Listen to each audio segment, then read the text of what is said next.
আসসালামু আলাইকুম প্রিয় জাতীয় বিশ্ববিদ্যালয় ভর্তি পরীক্ষার্থীরা। ভর্তি পরীক্ষা একদম দোরগোড়ায়, হাতের সময় খুবই সীমিত। এই স্বল্প সময়ে ভালো প্রস্তুতির জন্য আমরা ইতিমধ্যেই অধ্যায় ভিত্তিক সবচেয়ে গুরুত্বপূর্ণ এমসিকিউ সম্বলিত পিডিএফ তৈরি করেছি, যাতে আপনারা গুরুত্বপূর্ণ প্রশ্নগুলো একসাথে পেয়ে সহজে পড়াশোনা করতে পারেন। আজকের এই পর্বে বাংলা প্রথম পত্রের পদ্মাংশ বিভাগের সুচেতনা অধ্যায় থেকে নির্বাচিত গুরুত্বপূর্ণ 50টি এমসিকিউ তুলে ধরা হয়েছে, যা ভর্তি পরীক্ষার জন্য খুবই গুরুত্বপূর্ণ ভূমিকা পালন করবে। আর যারা সকল বিষয়ের সম্পূর্ণ অধ্যায় ভিত্তিক সাজানো এমসিকিউ পিডিএফ আকারে পেতে চান, তারা দ্রুত আমাদের পিডিএফ কোর্সে যুক্ত হয়ে পড়াশোনা শুরু করে দিন। মাত্র 310 টাকায় যারা এখনো আমাদের জাতীয় বিশ্ববিদ্যালয় ভর্তি পরীক্ষার প্রস্তুতি কোর্সে যুক্ত হন, খুবই দ্রুত করো, কারণ কি একটা মাত্র কোর্সে তুমি সকল সাবজেক্টের সাজেশন পাবে, সকল গ্রুপের পিডিএফ আকারে, প্রত্যেকটা সাবজেক্টের প্রত্যেকটা চ্যাপ্টার অ্যানালাইসিস করা আলাদা আলাদা চ্যাপ্টার ওয়াইজ এমসিকিউ পাবে পিডিএফ আকারে। বিগত বছরগুলোর জাতীয় বিশ্ববিদ্যালয় ভর্তি পরীক্ষায় যে প্রশ্নগুলো আসছিল সেই টোটাল প্রশ্নগুলোর প্রশ্ন ব্যাংক পাবে পিডিএফ আকারে। পড়াশোনা রুটিন, ভর্তি পরীক্ষার গাইডলাইন শেষে ভর্তি পরীক্ষা পর্যন্ত ফুল সাপোর্ট পাবে এই একটা মাত্র কোর্সে। এই টোটাল বিষয়গুলো আমরা তোমাদেরকে দিচ্ছি একটা প্যাকেজ আকারে, যেই প্যাকেজের মূল্য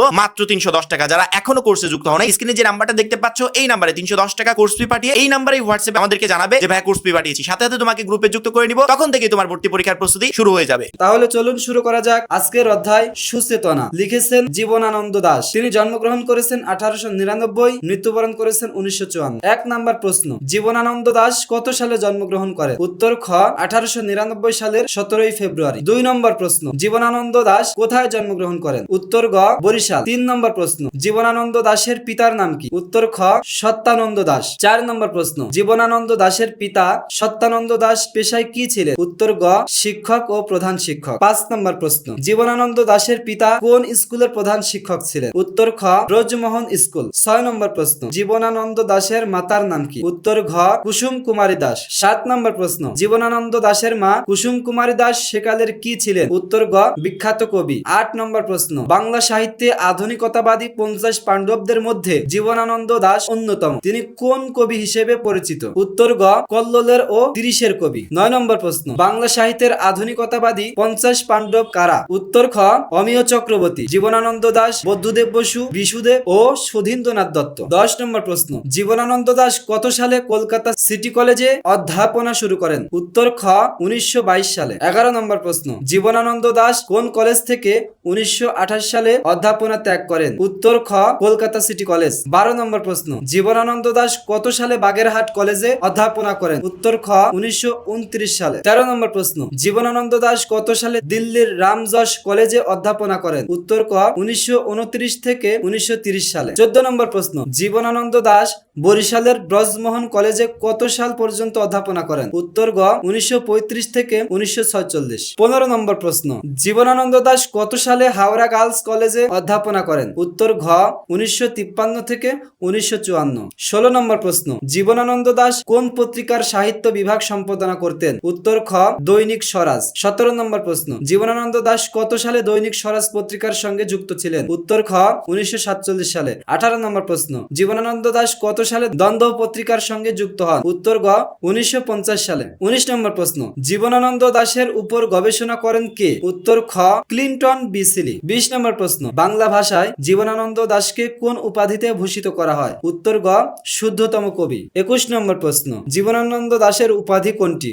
উত্তর ঘ সবকটি। 22 নম্বর প্রশ্ন, জীবনানন্দ দাশকে রূপসী বাংলার কবি বলা হয় কেন? উত্তর ক প্রদত্ত তথ্যে কারণ উল্লেখ নেই। 23 নম্বর প্রশ্ন, ধূসর পাণ্ডুলিপি কাব্যগ্রন্থটি কত সালে প্রকাশিত হয়? উত্তর গ 1936 সালে। 24 নম্বর প্রশ্ন, জীবনানন্দ দাশের কোন কাব্যগ্রন্থের সঙ্গে ডব্লিউ.বি. ইয়ার্স এর the falling of the leaves কবিতার মিল আছে? উত্তর খ ধূসর পাণ্ডুলিপি। 25 নম্বর প্রশ্ন, জীবনানন্দ দাশ কত খ্রিস্টাব্দে মারা যান? উত্তর খ 1954 খ্রিস্টাব্দের 22 অক্টোবর। 26 নম্বর প্রশ্ন, জীবনানন্দ দাশ কিভাবে মারা যান? উত্তর গ ট্রাম দুর্ঘটনা। 27 নম্বর প্রশ্ন, জীবনানন্দ দাশের মৃত্যুস্থান কোনটি? উত্তর গ কলকাতা। 28 নম্বর প্রশ্ন, জীবনানন্দ দাশকে কোন কবি বলে আখ্যায়িত করা হয়? উত্তর ঘ সবকটি। 29 নম্বর প্রশ্ন, জীবনানন্দ দাশ কোন কলেজটিতে 2 বার অধ্যাপনা করেছেন? উত্তর গ ব্রজমোহন কলেজ। 30 নম্বর প্রশ্ন, কবি ক্লান্তিহীন নাবিকের হাতে কি গড়ে দেওয়ার কথা বলেছেন? উত্তর খ ভালো মানব সমাজ। 31 নম্বর প্রশ্ন, কবি কিসের টানে মানব জন্মের ঘরে এসেছেন? উত্তর খ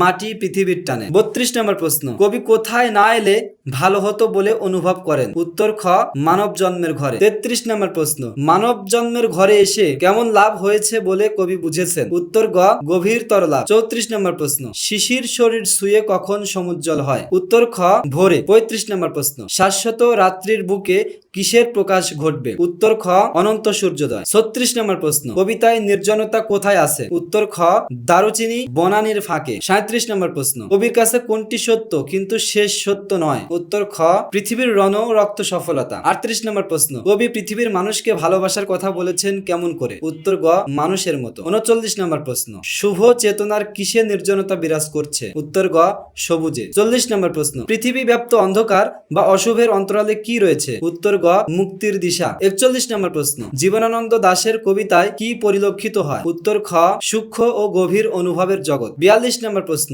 সুচেতনা বলতে কবি কি বুঝিয়েছেন? উত্তর গ এক শুভ চেতনা। 43 নম্বর প্রশ্ন, মানুষ কার কাছে ঋণী? উত্তর খ পৃথিবীর কাছে। 44 নম্বর প্রশ্ন, ভাই বোন বন্ধু পরিজন নিহত হয়ে কোথায় পড়ে আছে? উত্তর খ কবির নিজেরই হাতে। 45 নম্বর প্রশ্ন, কবির হাতে নিহত হয়ে পড়ে আছে কারা? উত্তর খ ভাই বোন বন্ধু পরিজন। 46 নম্বর প্রশ্ন, পৃথিবীর এখন কি হয়েছে? উত্তর খ গভীরতর অসুখ। 47 নম্বর প্রশ্ন, অনেক শতাব্দীর মনীষীর কাজ কি? উত্তর খ পৃথিবীর ক্রমমুক্তি। 48 নম্বর প্রশ্ন, কবি সুচেতনাকে কিসের সঙ্গে তুলনা করেছেন? উত্তর খ দূরতর দ্বীপের সঙ্গে। 49 নম্বর প্রশ্ন, সুচেতনা এক দূরতর দ্বীপ কার কাছে? উত্তর খ বিকেলের নক্ষত্রের কাছে। সর্বশেষ 50 নম্বর প্রশ্ন, ভাই বন্ধু পরিজন নিহত হয়ে পড়ে আছে কার হাতে? উত্তর গ কবির নিজেরই হাতে। তো প্রিয় শিক্ষার্থীরা, এই ছিল আমাদের গুরুত্বপূর্ণ 50টি এমসিকিউ। পরবর্তী গুরুত্বপূর্ণ এমসিকিউ গুলো পেতে অবশ্যই আমাদের চ্যানেলটি সাবস্ক্রাইব করে রাখবেন। আর যারা এখনো আমাদের জাতীয় বিশ্ববিদ্যালয় ভর্তি পরীক্ষার প্রস্তুতি করছে যুক্ত হননি, অতি দ্রুত যুক্ত হয়ে যাবেন। সবাই ভালো থাকবেন, সুস্থ থাকবেন। আল্লাহ হাফেজ।